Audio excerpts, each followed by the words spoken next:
Di masa lalu, Jason sedang dalam perjalanan pulang ke rumah untuk bertemu keluarganya ketika ia menyadari pintu rumahnya sedikit terbuka. Saat masuk, ia menemukan dua orang terpenting dalam hidupnya tergeletak di lantai berlumuran darah. Ia memeriksa denyut nadi mereka tapi sudah terlambat. Tiba-tiba seseorang menembaknya di bahu. Kembali ke masa kini, Jason yang sedang mabuk berdiri di depan kuburan lalu dihadang oleh sekelompok preman. Salah satu dari mereka menyerangnya dengan pukulan, tapi Jason dengan santai menangkis tinjunya dengan botol, langsung mematahkan tangan si preman. Lalu ia menghantamkan botol itu ke mulut preman yang menjerit dan menjatuhkannya. Dua preman yang tersisa jadi ragu setelah melihat betapa mudahnya Jason mengalahkan temannya. Tapi Jason tidak menunggu serangan mereka. Dia langsung menyerang, memukul tenggorokan satu orang dan mengangkat satu lagi, lalu membantingnya ke batu nisan terdekat. Preman yang terkena pukulan di tenggorokan kesulitan bernapas, dan Jason langsung menendang kepalanya. Kini, musuh terakhir yang tersisa adalah seorang pecandu narkoba, tapi dia sudah menghilang dari pandangan Jason. Tiba-tiba dia menyerang dari belakang. Pecandu itu menarik rambut panjang Jason dan menghantam wajahnya. Tapi Jason tidak tumbang. Dari gaya pukulan itu, Jason menyimpulkan bahwa dia adalah Lee Yong-gu, salah satu orang yang telah menyakiti Hajin. Jason melepaskan diri dari cengkeramannya dan mematahkan lengannya. Saat Jason melihat Yong-gu tidak menunjukkan rasa sakit, dia melepas jaketnya dan mengikat rambutnya. Ia memperingatkan Yong-gu bahwa sekarang ia sudah memutuskan untuk mematahkan semua tangan dan kakinya. Yong-gu langsung sadar bahwa dia tidak sebanding dan menyimpulkan bahwa ia butuh lebih banyak narkoba untuk bisa mengalahkan Jason. Sementara itu, Jason menceritakan bahwa saat ia di Amerika, anak muda menggunakan narkoba dan melakukan kejahatan berat seperti membunuh. Terkadang mereka bisa berhenti dan mencoba bangkit kembali, tapi godaannya akan selalu ada. Tentu saja para penjual narkoba adalah masalah yang lebih besar. Tapi bagi Jason, tak ada bedanya. Bagi para korban, semuanya pantas mati. Jason lalu bergerak cepat ke arah Yong-gu dan melayangkan beberapa pukulan, mengakhiri serangan dengan menghantamkan lengannya ke siku Yong-gu dan mematahkannya. Yong-gu membalas dengan ayunan tangan lainnya, tapi Jason menyapu kakinya dan menahannya. Yong-gu berteriak bahwa dia masih di bawah umur dan hanya disuruh melakukannya. Tapi Jason mengatakan bahwa mengikuti perintah bukan alasan untuk dianggap tak bersalah. Tanpa belas kasihan, Jason mematahkan lutut Yong-gu. 1 jam kemudian, Jason berbaring di dekat makam ketika ia merasakan ada seseorang datang. Ternyata itu adalah bodyguard Direktur Kim. Ia memberitahu Jason bahwa mereka sebaiknya berhenti untuk hari ini. Jason mulai mengejeknya, menyebut bahwa dia tampak seperti tentara bayaran yang melakukan segalanya seperti anjing demi uang. Namun Direktur Kim sedang berbicara lewat earpiece bodyguard menenangkannya karena misi mereka adalah membawa Yong-gu kembali dengan selamat, bukan bertarung. Presiden Han sebenarnya ingin mereka bertarung karena itu akan menyenangkan untuk ditonton. Tapi Direktur Kim menjelaskan bahwa mereka masih perlu mengumpulkan lebih banyak informasi soal Jason. Presiden Han akhirnya setuju dan kembali melampiaskan emosinya pada Jong Han dan Ji-yeon yang baru saja mereka selamatkan dari tangan polisi. Jogan mencoba menjelaskan bahwa semua itu adalah ide Ji-yeon, tapi Presiden Han memperingatkan bahwa jika lain kali mereka bertindak sendiri dan tidak mengikuti perintah untuk bersembunyi, ia sendiri yang akan mengacak mereka. Sementara itu, Direktur Kim terkejut ketika kamera yang merekam Jason dan bodyguardnya tiba-tiba jatuh ke tanah. Beberapa saat sebelumnya, bodyguard mengikuti perintah bosnya dan tidak terpancing oleh ancaman Jason. Namun, Jason menegaskan bahwa dia bukan mencari pertarungan, melainkan rekannya yang mungkin agak sulit dikendalikan karena sedang marah. Bodyguard kemudian mendengar suara Direktur Kim bertanya tentang apa yang terjadi pada kamera. Saat ia menoleh untuk mengecek sang kameramen yang ikut bersama mereka, ia melihat bahwa kameramen tersebut sedang diserang oleh rekan Jason, Soo-hyun. Di gym Jiu-Jitsu, Do-han dan yang lain menyelesaikan latihan harian mereka. Namun latihan terasa agak membosankan tanpa kehadiran Jason dan Sejun. Teman-temannya mengajak Do-han makan camilan malam, tapi dia menolak karena masih harus bersih-bersih dulu. Sementara itu, pemilik gym, Deok-wi, menghampiri Do-han dan menyebut bahwa salah satu junior tinjunya membuka gym tinju dan sedang mengadakan kompetisi tinju untuk remaja. Deok-wi pun menawari Do-han untuk ikut serta. Mereka bahkan bersedia melatihnya secara gratis. Do-han sangat senang dan berterima kasih berkali-kali kepada Deok-wi. Teman-temannya juga ikut senang karena Do-han akhirnya bisa kembali berlatih bela diri utama yang ia sukai, tinju. Namun Do-han merasa sayang karena Jason dan Sejun tidak ada untuk merayakannya bersama. Sejun masih dalam masa pemulihan setelah lengannya patah dan mereka penasaran kemana Jason pergi. Yang mereka tahu Jason lagi-lagi pergi mengenakan jas seperti Tommy terakhir kali. Jadi mereka menebak pasti urusannya dengan rekan kerja perempuannya yang dulu. Percakapan itu membuat Duhan teringat konfrontasinya dengan Jason dulu. Ia bertanya apakah rekan kerjanya itu perempuan berambut panjang. Teman-temannya tidak tahu, tapi mereka mulai bertanya apakah cewek itu cantik. Duhan mengakui bahwa dia memang sangat cantik tapi juga menakutkan. Di saat yang sama, anak buah Direktur Kim sedang berhadapan langsung dengan perempuan yang dimaksud Soo-hyun. Dia bertanya pada Jason apakah ia boleh menghajar para pria itu, tapi bodyguard tetap tenang. Dia bertanya pada Jason, apa yang bisa dilakukan satu perempuan melawan sekelompok pria dewasa dan kuat, apalagi kalau mereka menyerang bersamaan. Jason setuju, tapi ia menambahkan itu akan berbeda kalau si perempuan membawa senjata dan niat membunuh. Dalam sekejap, Soo-hyun menerobos kerumunan pria dengan pisaunya, menebas ke segala arah. Bodyguard pun terpaku melihat kenyataan yang tak ia duga. Jason juga terkejut. Tapi karena Soo-hyun ternyata tidak membunuh siapapun. Soo-hyun lalu menyerang bodyguard. Dia berhasil menghindari tebasannya, tapi ia menyadari bahwa Soo-hyun memang berniat membunuhnya. Soo-hyun menyusul dengan tendangan memutar dan kali ini tepat mengenai sasaran. Bodyguard merasa masih punya peluang karena bobot tubuh mereka sangat berbeda dan ia bersiap memukul balik. Namun Jason tiba-tiba menahannya tepat saat Soo-hyun menebas kakinya. Dia menjerit kesakitan, lalu mereka berdua menghajarnya hingga pingsan dan berdarah. Soo-hyun kemudian menyadari ada earpiece di telinga bodyguard dan mengambilnya. Ia bicara langsung pada bos mereka, Direktur Kim, dan memperingatkan bahwa ia sangat ahli dalam menemukan orang seperti mereka. Dan saat ia menemukannya, ia akan melubangi kepala mereka. Di kantor, Presiden Han bertanya pada Direktur Kim siapa wanita itu. Tapi Direktur Kim mengaku tidak tahu sama sekali. Bahkan ini pertama kalinya ia mendengar tentangnya. Presiden Han bertanya apakah dia benar-benar akan menunggu sampai wanita itu menemukan mereka. Namun Direktur Kim hanya tersenyum dan menjawab tidak. Ia menjelaskan bahwa mereka bukan bersembunyi karena takut kalah. Mereka tidak berada di garis depan karena orang jahat sejati seperti mereka tidak menargetkan musuh secara langsung, melainkan orang-orang di sekitar musuh mereka. Dalam hal ini yang dimaksud adalah anggota Jim Jason Choi Yong-gu yang sekarang berada di tangan Jason dan Soo-hyun sedang memohon nyawanya. Tapi saat Jason mengingatkan bahwa dia adalah pecandu narkoba yang pernah menghajar Ha-jin, Soo-hyun makin marah dan memukulinya lagi. Jason akhirnya harus menahannya agar tidak membunuh Yong-gu di tempat. Dia juga mengingatkan bahwa seharusnya Sejun yang membalas dendam pada pria itu. Sekarang mereka harus fokus mencari siapa orang yang membuat Yong-gu jadi seperti ini sejak awal. Sementara itu, di teman Jim Sejun, seorang anggota bernama Choi sedang berjalan santai ketika Jion menghampirinya untuk meminta sedikit bantuan. Choi terkejut karena seorang cewek cantik berbicara padanya dan bahkan minta bantuan. Namun, dia teringat peringatan temannya, Kim, yang pernah bilang bahwa kalau cewek seperti itu mendekat, biasanya mereka cuma tertarik sama organ dalammu atau ngajak masuk sekte. Kim menyarankan bahwa kalau itu terjadi, Choi harus pasang ekspresi sombong dan bilang bahwa mereka bukan tipe yang dia inginkan. Mengikuti nasihat itu, Choi mengangkat dagunya dan menyuruh Jion untuk enyah.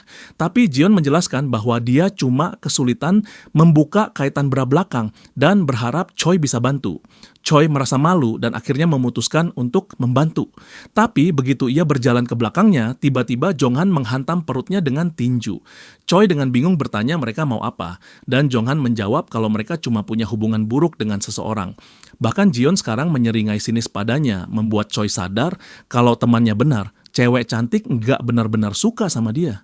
Dia hampir bertanya, apakah mereka ini pelaku perdagangan organ? Tapi Jonghan keburu menghajarnya ke tanah. Namun Choi tidak melawan. Jonghan berteriak menyuruhnya menggunakan jiu-jitsunya karena dia benci orang yang belajar bela diri, tapi tetap pengecut. Disebut pengecut membuat Choi teringat pada hidupnya. Sejak kecil dia selalu jadi penyendiri. Bahkan saat sekolah, dia sering dibully tanpa alasan. Dia tak tahu bagaimana caranya lepas dari itu semua, jadi dia memilih untuk bertahan sampai kuliah, berharap semuanya akan berubah. Tapi kenyataannya kuliah juga enggak beda. Masih ada teman-teman yang numpang tugas dan dia tetap sendirian. Itu membuatnya bertanya-tanya, jangan-jangan memang dia yang bermasalah. Satu hari yang dingin, seorang pria berambut panjang memberinya selebaran jiu-jitsu. Choi bertanya, apa dia benar-benar bisa belajar? Pria itu dengan tenang menjawab, siapapun bisa, Tiba-tiba Choi memeluk Jonghan sekuat mungkin, lalu berkata bahwa pemikiran kalau pecundang akan selamanya jadi pecundang hanya dimiliki oleh orang yang sebenarnya pecundang sejati. Maka dari itu, dia akan mengajari Jonghan cara berhenti berpikir seperti pecundang. Jonghan mulai kesal karena Choi memegangi kakinya dan hendak memukulnya lagi. Tapi Choi menariknya jatuh ke tanah bersamanya. Jonghan masih sempat bertahan di atas dan memperingatkan bahwa dia tahu apa yang dia lakukan. Namun Choi mengatakan bahwa keindahan jiu-jitsu adalah bahkan ketika dia di bawah lawan dan terdesak di tanah, dia masih bisa bertarung. Dalam satu gerakan cepat, dia membalikan posisi dan berhasil berada di belakang Jonghan sambil mencengkeram bajunya, membatasi gerakan Jonghan sepenuhnya.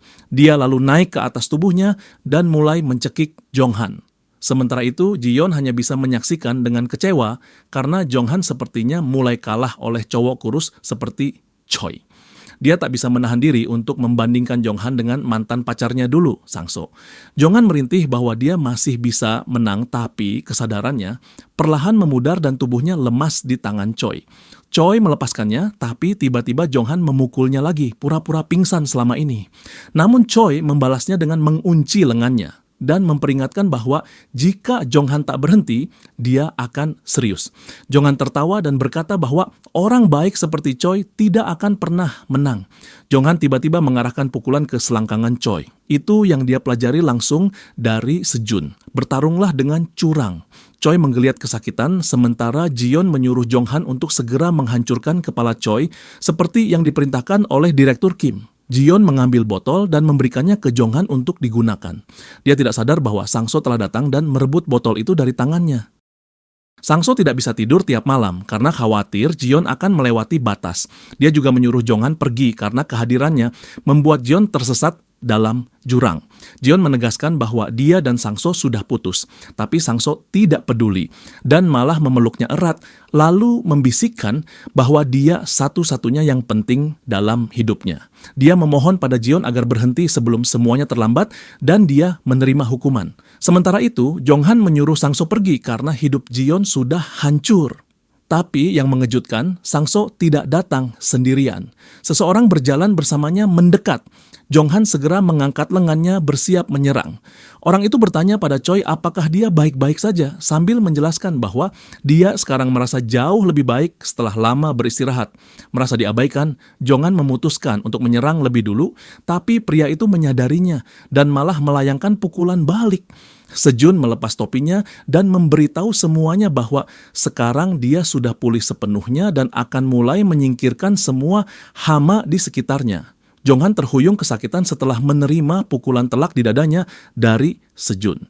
Dia tak mengerti kenapa gerakan Sejun terasa jauh lebih cepat dibanding saat terakhir mereka bertarung. Jonghan berkata bahwa Sejun tetap akan kalah karena dia punya banyak hal untuk dilindungi dan mereka akan menargetkan orang-orang terdekatnya. Dia berniat mengalihkan perhatian Sejun lewat omongan agar bisa menyerang ketika lengah.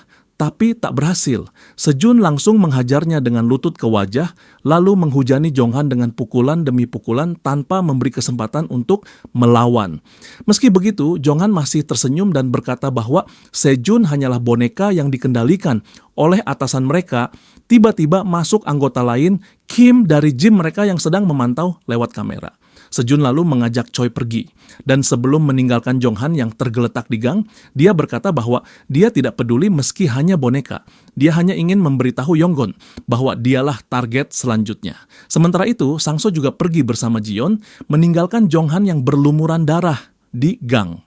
Saat mereka berjalan pergi, Choi mengatakan pada Kim bahwa insiden di gang ini mengingatkannya pada hari ketika mereka semua pertama kali. Sejun penasaran bagaimana semua itu bisa membuat mereka mengingat kembali masa lalu. Lalu Choi mulai menceritakan kisahnya saat ia masih pendatang baru di gym. Dulu, gym itu cukup ramai. Seorang pria ramah bernama Jun bahkan menyambut Choi dengan hangat. Choi merasa nyaman karena orang-orang di sana memperlakukannya seperti teman. Jun bahkan menawarkan untuk memperbaiki seragam jiu-jitsu miliknya. Untuk pertama kalinya dalam hidup, Choi percaya akan harapan bahwa ia bisa punya teman.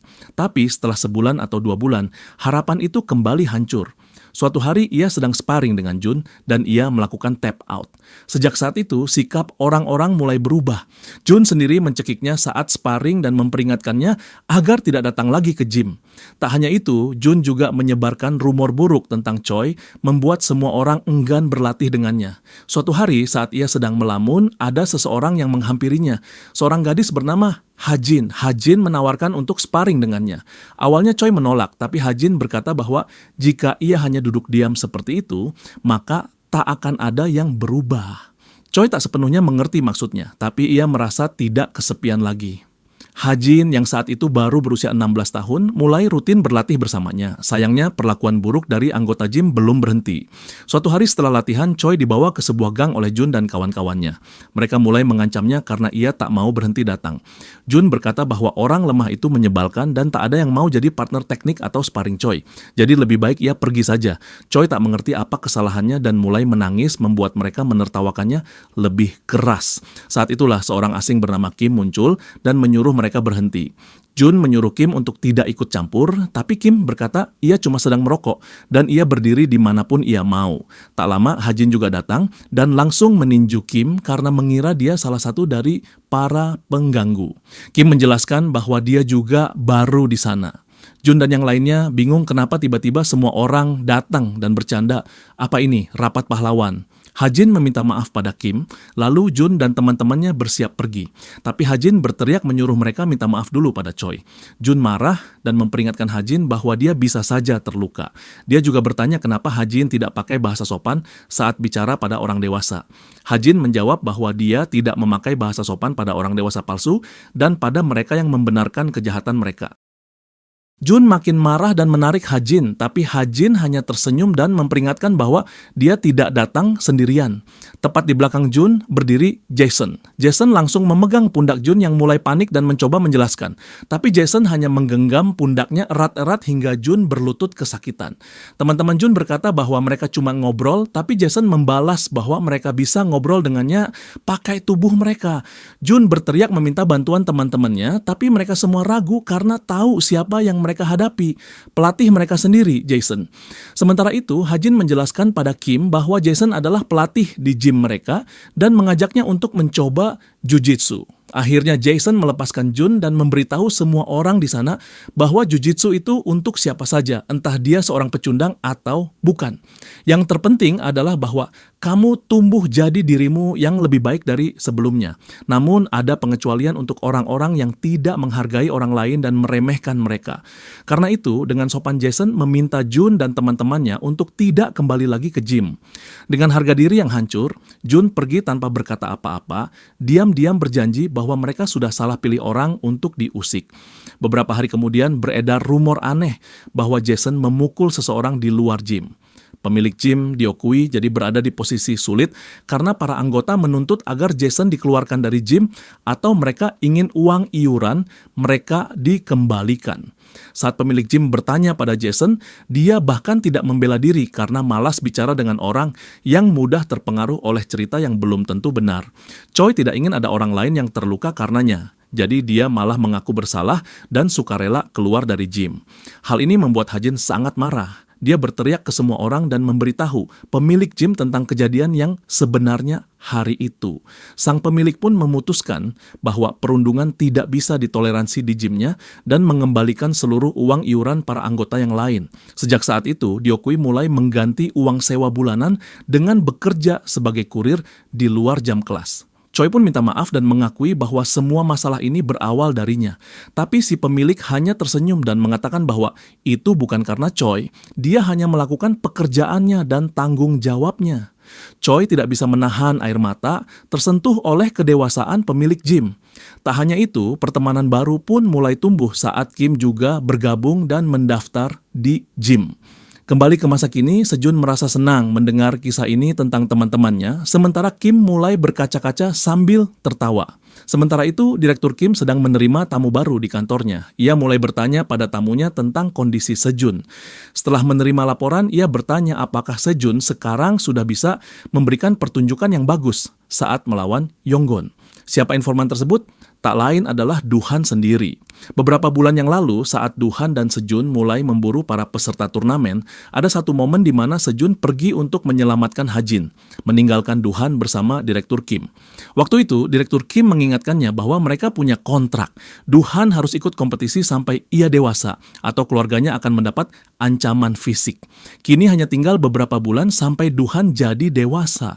Lalu kenapa dia malah memberontak sekarang? Duhan mengakui bahwa dia telah membuat banyak keputusan buruk, tapi dia tidak ingin jadi monster seperti mereka. Karena itu, dia mengepalkan tangannya dan menyatakan bahwa dia akan menghadapi kesalahan-kesalahannya secara langsung. Ketua keamanan mencoba ikut campur dan hendak bertarung dengannya lagi, tapi Direktur Kim menghentikannya. Sebagai gantinya, ia menunjukkan ponselnya pada Duhan. Duhan langsung terdiam saat melihat foto ibunya di layar. Direktur Kim dengan santai menjelaskan bahwa ia makan di sebuah restoran dan ternyata ibunya Duhan adalah pelayannya di sana. Ia bahkan mengucapkan selamat karena ibunya sudah dapat pekerjaan baru dan meninggalkan tip yang besar. Ibunya bahkan tersenyum padanya dan bilang kalau dia sedang merencanakan membeli sepatu baru untuk anaknya. Duhan langsung menarik kerah Direktur Kim dan bersiap meninju wajahnya, tapi Direktur Kim memperingatkan bahwa dia punya semua bukti kejahatan masa lalu Duhan siap untuk dikirim ke ibunya. Karena itu, seharusnya dia berhenti bersikap munafik dan melanjutkan kontrak mereka. Lalu Direktur Kim memerintahkan Duhan untuk melatih Sejun lebih keras dan melaporkan keberadaan mereka agar bisa mengirim kameramen saat mereka bertarung. Ketika Sejun kembali, Duhan tidak memberitahunya apapun, mereka malah langsung pergi makan bersama. Di perjalanan menuju restoran, mereka tidak sengaja bertemu ibu Duhan. Sejun dengan ramah memperkenalkan diri sebagai teman sekolah Duhan. Ibunya lalu mengundang Sejun makan di rumah dan mereka semua pulang bersama dengan Duhan yang kebingungan mengikuti ibunya dan Sejun yang tampak sangat akrab seperti sahabat lama. Saat ibunya dan Sejun sedang berdua, ibu Duhan bertanya pada Sejun apakah dia salah satu anak yang pernah dipalak dan dibully Duhan di sekolah. Dengan sedih dia mengaku bahwa semua itu salahnya karena merekalah punya banyak utang dan Duhan hanya melakukan itu untuk membayar bunga pinjaman. Dia merasa gagal melindungi anaknya dan berharap suatu hari Duhan bisa menjalani hidup yang benar. Sejun menenangkan ibu Duhan dan mengatakan bahwa yang terpenting adalah mengakui dan menyesali kesalahan. Ia pun meyakinkan bahwa putranya, Duhan, akan terus maju menjalani hidupnya. Setelah makan malam, Duhan mengantar Sejun keluar dari lingkungan rumah dan berterima kasih karena sudah bersikap baik di depan ibunya. Beberapa hari kemudian, Sejun berhasil mengalahkan Jonghan dalam pertarungan, lalu mengalahkan Jiyeon, dan terakhir menang melawan Sangso. Tapi Sangso mematahkan lengannya sendiri saat itu, jadi ia memutuskan untuk istirahat sejenak. Beberapa hari kemudian, Sangso datang ke gym dan mendapati Sejun sedang menangis karena seseorang kembali memukuli Jiyeon. Sejun menegaskan bahwa kali ini bukan dia pelakunya. Duhan lalu meminta Sangso menjelaskan dengan jelas. Sangso menceritakan bahwa ia melihat Jiyeon bersama Jogan di kantor polisi, tapi mereka dibebaskan lebih cepat setelah Park, pengacara Presiden Han, datang dan membawa mereka pergi. Keesokan harinya, saat melihat Jiyeon, wajahnya penuh memar. Duhan bertanya kenapa Sangso datang ke gym, lalu Sangso memohon agar mereka membantunya. Dia tidak sanggup menghadapi semuanya sendirian dan Presiden Han terlalu menakutkan. Meski alasan mereka berbeda, tapi tujuan mereka sama, menghancurkan Direktur Kim dan Presiden Han. Lalu Sangso membagikan informasi yang ia dengar dari Jiyeon bahwa Direktur Kim sedang mengerjakan proyek yang berfokus pada Sejun. Tapi menurutnya mereka tidak mempertimbangkan bakat alami Sejun. Dari pertarungan mereka sebelumnya, dia menyadari bahwa Sejun sangat atletis dan jika diajarkan teknik grappling, kemampuannya akan meningkat pesat. Penawaran itu membuat Duhan curiga pada Sangso, tapi Sejun langsung menerimanya. Satu-satunya syarat dari Sangso adalah mereka tidak mengganggu Jiyeon lagi, yang disetujui Sejun selama Jiyeon bersikap baik. Semua itu terlintas di kepala Duhan saat dia memberikan laporannya kepada Direktur Kim. Ia meyakinkan bahwa Sejun sekarang sudah cukup kuat untuk melawan versi Yonggon yang dulu pernah ia lawan dan kalahkan. Tapi melawan Yonggon yang sekarang, ia tidak yakin. Duhan lalu bertanya apa yang terjadi dengan Yonggon. Direktur Kim menjelaskan bahwa mereka telah membiarkan Yonggon menguji jenis steroid baru.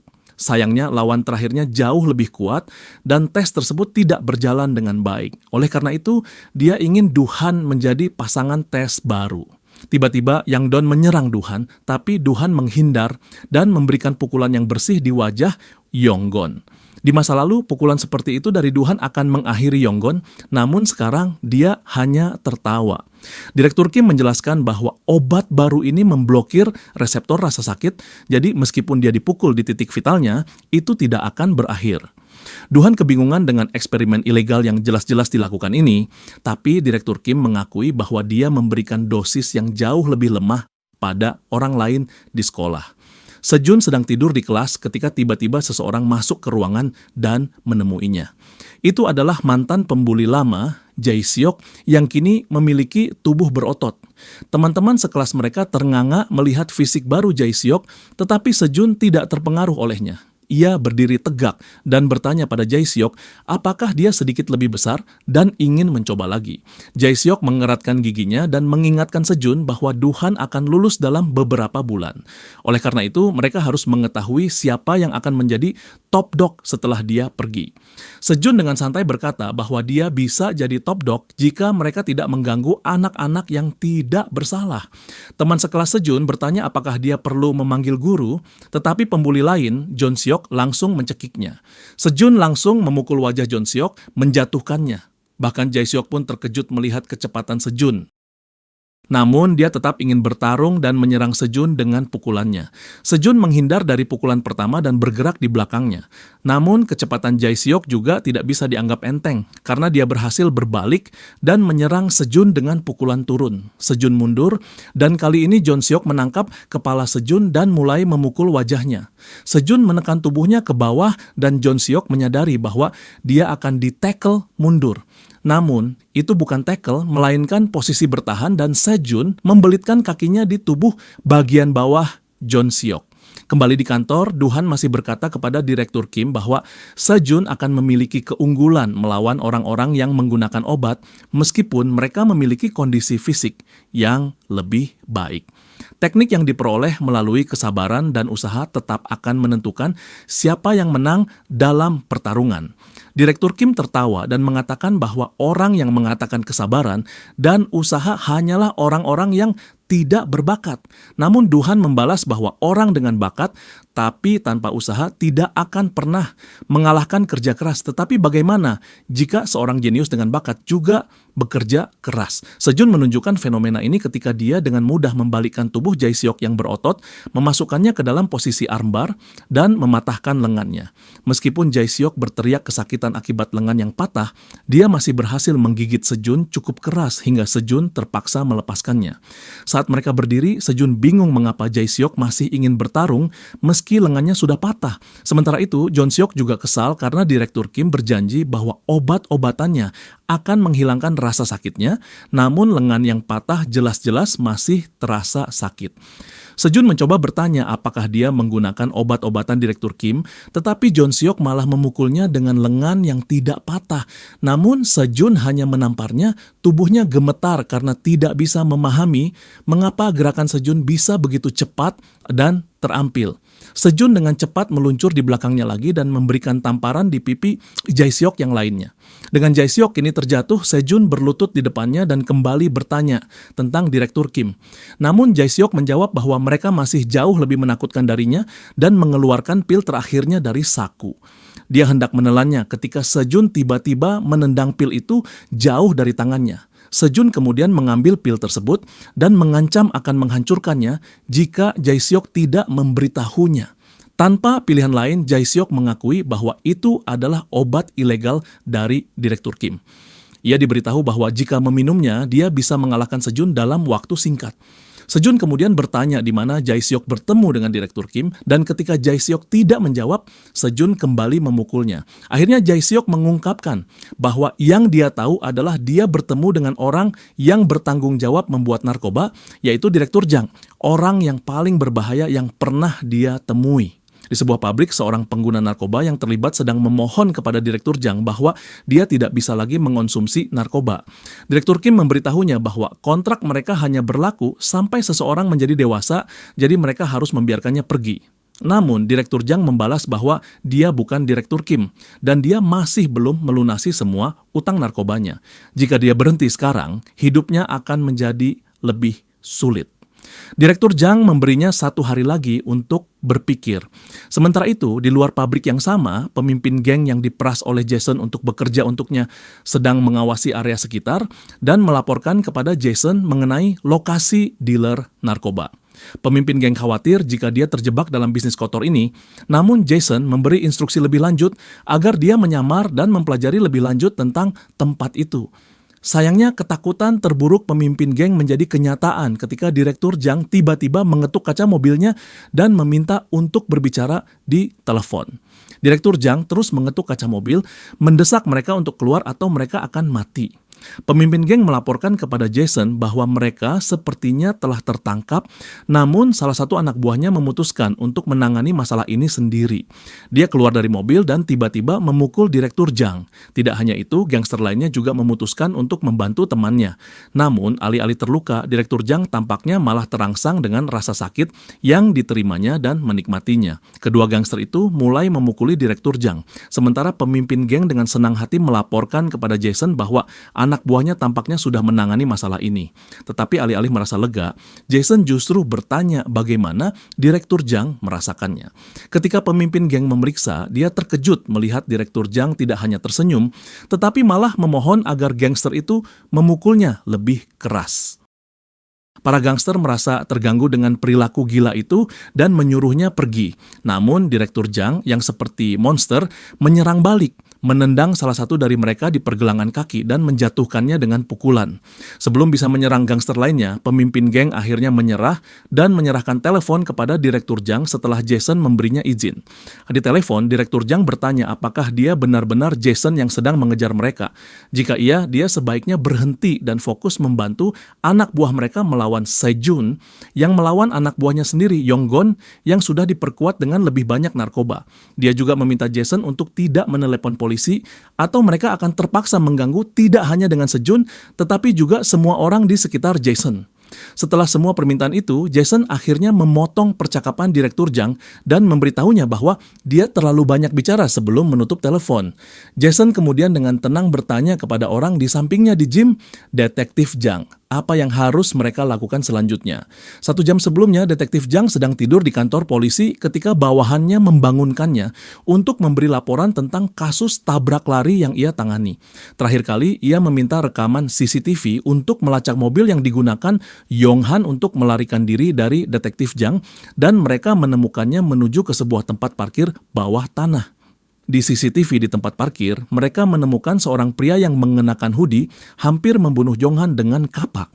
Namun yang aneh, sebelum pria bertudung itu pergi, dia sengaja melepas tudungnya, memperlihatkan wajahnya di kamera. Detektif Zhang langsung mengenali bahwa itu adalah Jason, salah satu orang yang dekat dengan Hajin. Beberapa menit kemudian, Detektif Zhang mendobrak pintu gym dan berteriak kepada Jason. Ia menuntut untuk mengetahui mengapa Jason menabrak seorang detektif dengan mobil dan membantu Yonghan melarikan diri. Jason menjelaskan bahwa jika polisi tidak bisa menyelidiki kasus Hajin, maka dia akan melakukannya dengan caranya sendiri. Ia sudah menemukan mereka dengan cara yang tidak akan bisa ditemukan oleh polisi. Dia memberitahu bahwa mereka membuat narkoba ilegal di sebuah pabrik.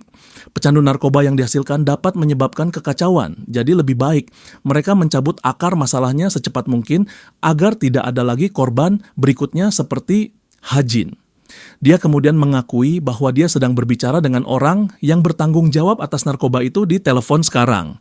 Itulah saat percakapan antara Direktur Zhang dan Jason terjadi, yang diakhiri dengan Jason menutup telepon.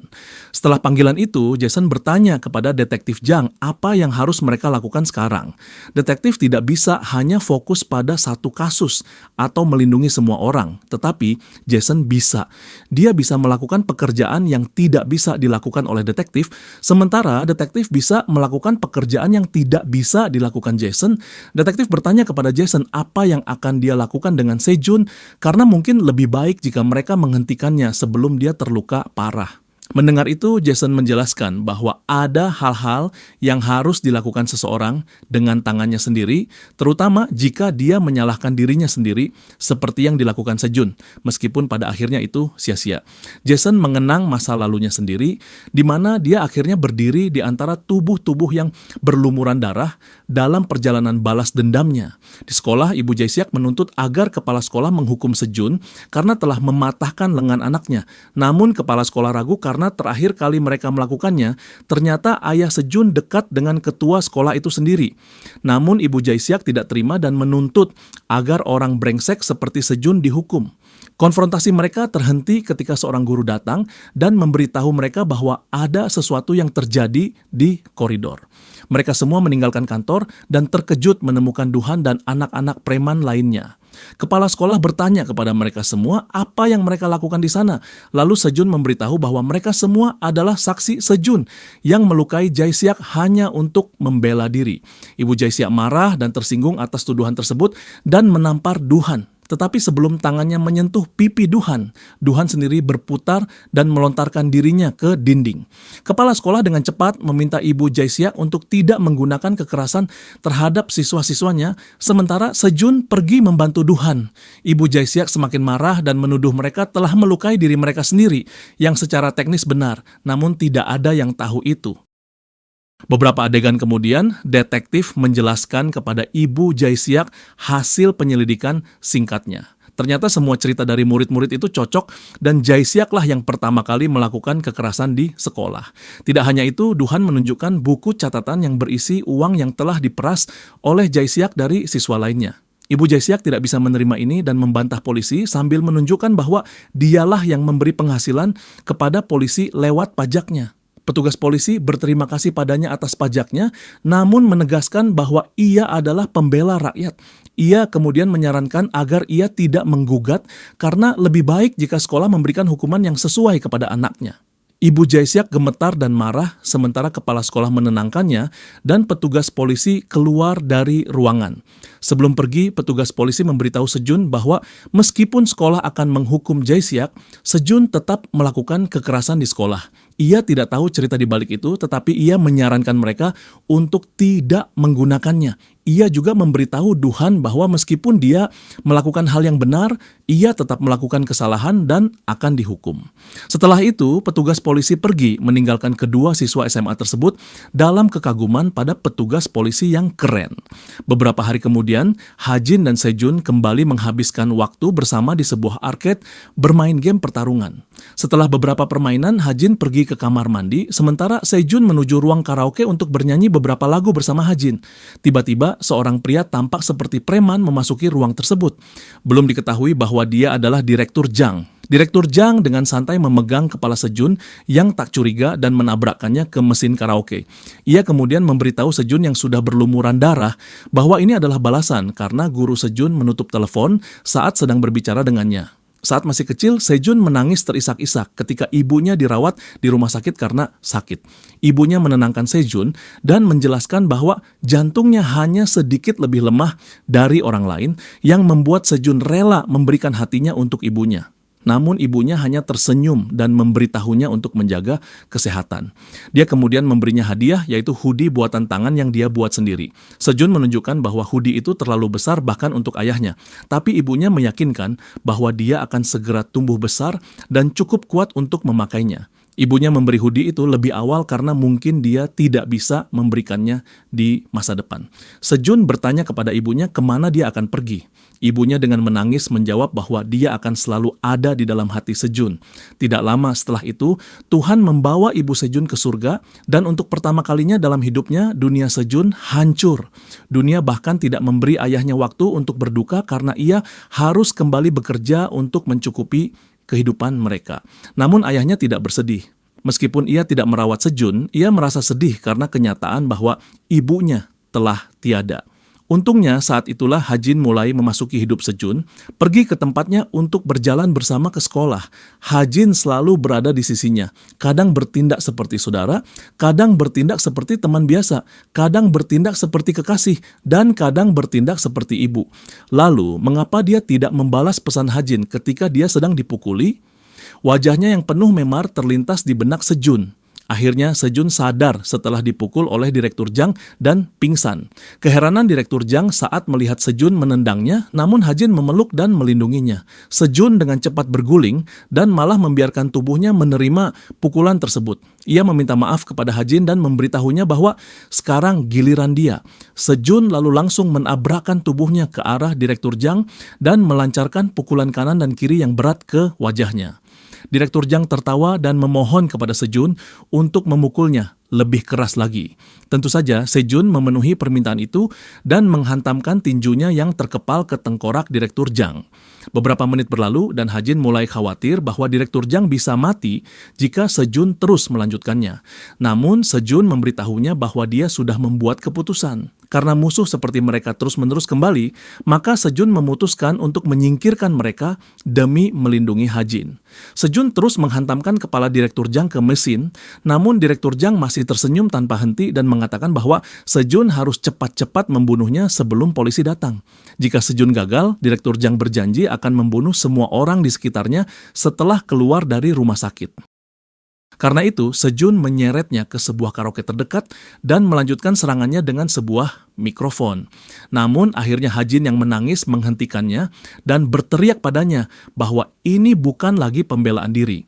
Sejun hanya merusak hidupnya. Itulah sebabnya dia memohon agar Sejun berhenti dan membiarkan orang dewasa menangani Direktur Jang. Sejun membalas bahwa jika itu mungkin, seluruh kejadian ini tidak akan pernah terjadi. Direktur Jang pun tertawa dan berkata bahwa jika orang dewasa ada di sana, orang seperti dirinya tidak akan ada. Jadi mereka harus menyelesaikan masalah ini sendiri tanpa mengandalkan orang dewasa. Ini adalah kesempatan terakhir untuk membunuhnya dan apakah Sejun benar-benar akan membiarkannya pergi? Sejun menjawab dengan menyerang Direktur Jang yang masih tertawa, sementara Hajin menangis dan memohon pertolongan. Beruntung, teriakan Hajin didengar saat Sangso tiba-tiba menangkap Sejun dari pinggang, mengangkatnya dan membantingnya ke tanah, membuatnya pingsan. Bersamanya adalah Detektif Jang yang meminta maaf kepada Hajin karena tidak dapat merespon panggilannya lebih cepat. Detektif Jang menyarankan Hajin untuk membawa Sejun yang berdarah ke rumah sakit sementara dia akan menangani Direktur Jang. Direktur Jang mengatakan bahwa mereka belum selesai dan detektif yang terikat hukum tidak bisa menyerangnya. Namun detektif itu berjanji bahwa ia akan menangani Direktur Jang dengan cara yang berbeda. Di kantor polisi, detektif itu mengunci tangan Direktur Jang ke jeruji sel agar tidak bisa melarikan diri, lalu meninggalkannya di sana sepanjang malam, mengabaikan permintaan dan ancaman Direktur Jang. Saat lampu dimatikan untuk malam itu, Direktur Jang terkejut ketika seseorang tiba-tiba menginjak handcuff-nya, memaksanya berlutut. Direktur Jang tersenyum dengan senang hati menghadapi pemukulan yang akan datang, tapi dia menyadari bahwa orang tersebut sekarang memiliki bau yang berbeda dari detektif. Orang itu memberitahunya bahwa dia banyak bicara dan Direktur Jang mengenali suara itu sebagai orang yang dia ajak bicara di telepon. Tiba-tiba Jason meraih rambut Jang dan menarik kepalanya melewati jeruji sel. Jang sangat senang karena dia akan dipukuli saat terkunci. Hal itu membuat Jason tertawa juga. Jason memberitahunya bahwa dulu dia juga pernah memaksa seorang gadis untuk memberikan informasi sambil tertawa, tetapi setelah dia meninggalkan ruangan, gadis itu tidak bisa tertawa lagi. Kenapa? Karena dia merobek bibirnya. Direktur Jang tertawa mendengar upaya Jason untuk menakut-nakuti, tapi bertanya apakah mereka benar-benar harus melakukannya di kantor polisi. Jason menendangnya di wajah dan memberitahunya bahwa tidak masalah jika mereka melanjutkan karena listrik sedang mati, sehingga semua CCTV juga dimatikan. Tidak hanya itu, tapi tidak ada yang akan percaya pada pria yang terlihat seperti kriminal dan tertangkap sedang menyerang seorang siswa SMA seperti Sejun. Jang menyadari bahwa detektif itu pasti terlibat dan menyebut Jason seorang psiko.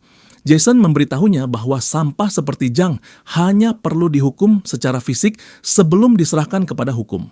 Dia kemudian mengangkat palu dan memukul rahang Jang. Serangan brutal yang tiba-tiba ini membuat Jang menyadari bahwa Jason benar-benar berniat membunuhnya.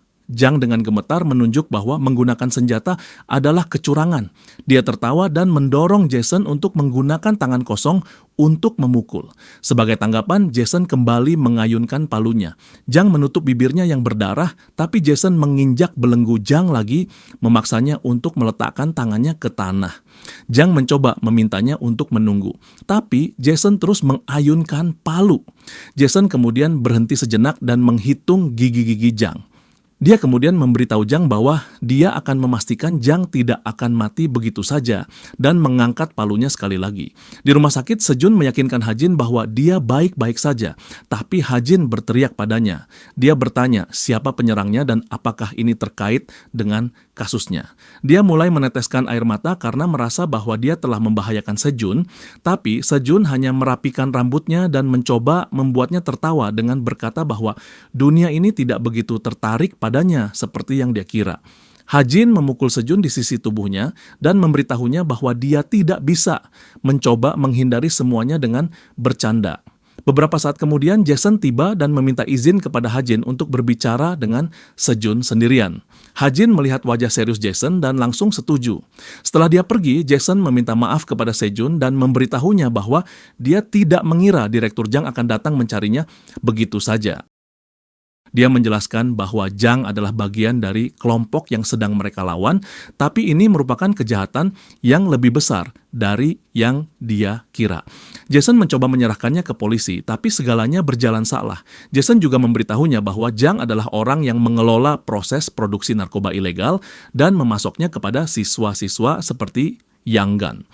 Jason mengungkapkan bahwa dia bekerja sama dengan detektif untuk menghentikannya, tetapi Jason tiba-tiba memotongnya dan memberitahunya bahwa itu tidak akan berhasil. Dia mengungkapkan bahwa Sang-so memberitahunya bahwa Presiden Han dan Direktur Kim menghasilkan uang dari merekam pertarungannya dan menyiarkannya di siaran ilegal. Jika dia berhenti sekarang, mereka tidak akan menunjukkan wajah asli mereka. Oleh karena itu, dia bisa menjadi umpan untuk menjebak mereka dan membuka kedok mereka, sehingga Jason dan detektif dapat mengungkapkan identitas mereka dan membuat mereka membayar atas kejahatan mereka. Jason berpikir tentang rencana Sejun dan menyarankannya untuk fokus pada pemulihan terlebih dahulu.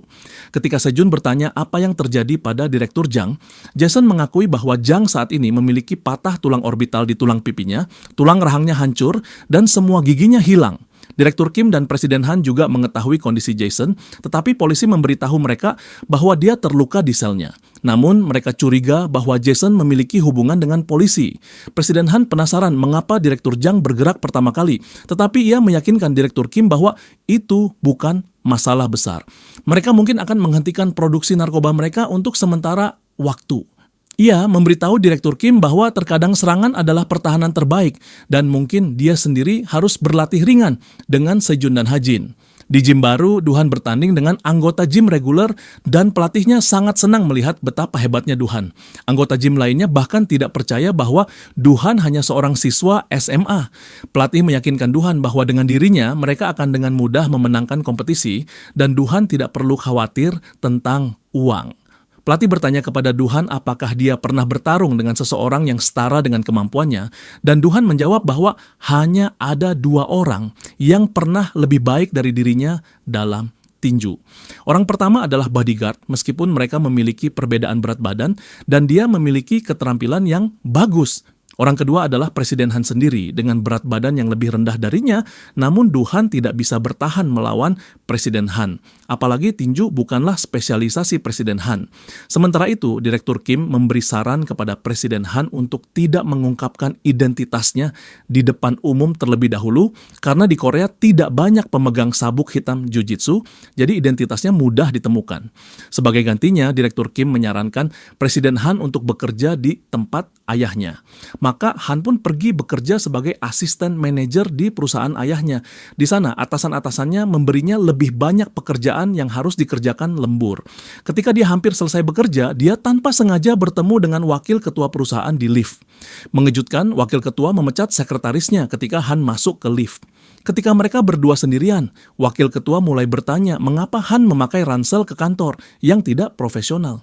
Kemudian dia bertanya bagaimana pencarian Han terhadap ibunya dan berkomentar bahwa ibunya hanya seorang selingkuhan ayah mereka dan saudara tiri mereka yang jorok.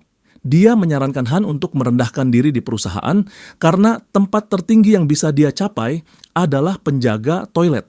Dengan itu, wakil ketua pergi sementara Han terlihat marah. Han segera menghubungi Direktur Kim dan bertanya tentang kondisi Yonggon. Ketika Kim meyakinkan bahwa Yonggon dalam kondisi puncak, Presiden Han segera mengubah rencana mereka dan memberitahunya bahwa mereka akan menyiarkan pertarungan minggu depan. Tidak hanya itu, pertarungan antara Yonggon dan Sejun ini akan sangat sengit. Beberapa hari kemudian, Yonggon menghancurkan batu bata di kepala Sejun